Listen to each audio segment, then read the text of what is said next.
Nagugutom tuloy ako. Gusto ko ng Bicol Express. Nico Reyes. Wait lang guys. Nakaklase ko tong si Nico Reyes. Nakikita ko nun eh. Pag na nasa kasuno ko. Mag-live ako. Sumisilip yung kaklase kong yun. Bayan, tagal ko na kinikrave yung Bicol Express. Kaso hindi masyadong as in. Isang beses ako nag-request.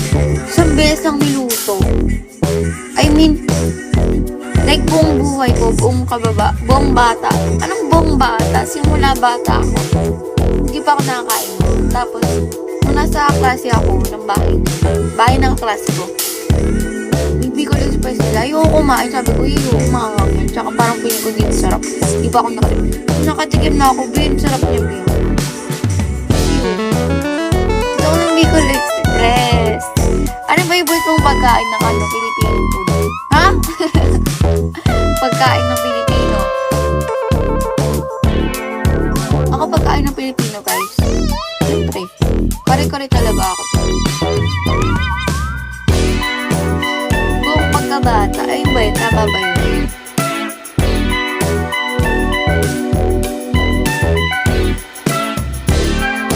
Tahong? Anong luto? Favorite ko rin talaga yung seafood na ko, babe. Alam niyo ba, pag kumakain ako ng mga seafood, kunwari, hipon, ganyan. Diba nakarang ulam namin, sinigang na hipon. Binabalatan ko muna, tapos nilalagay ko sa sabaw. Inaano ko muna siya doon, binababad. Tapos pag mas masarap fresh, like, di niluluto? Weh, kinakain ba yun? Paano luto? Ay, sabi ito. Minsan nagluluto ako niyan, baked tao. Kasi favorite ko rin yung tao. Kasi sa lahat ng seafood. Ay, talaba. Talaba ka. Wala ba talaba dyan sa inyo? Be, natikman ko na yun, be. Ang weird ng texture niya. I'm sorry.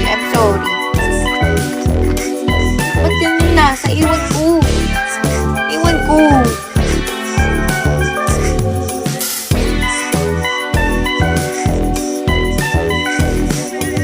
Lahat na, kasi yung pinsan ko, ang dami nang binili.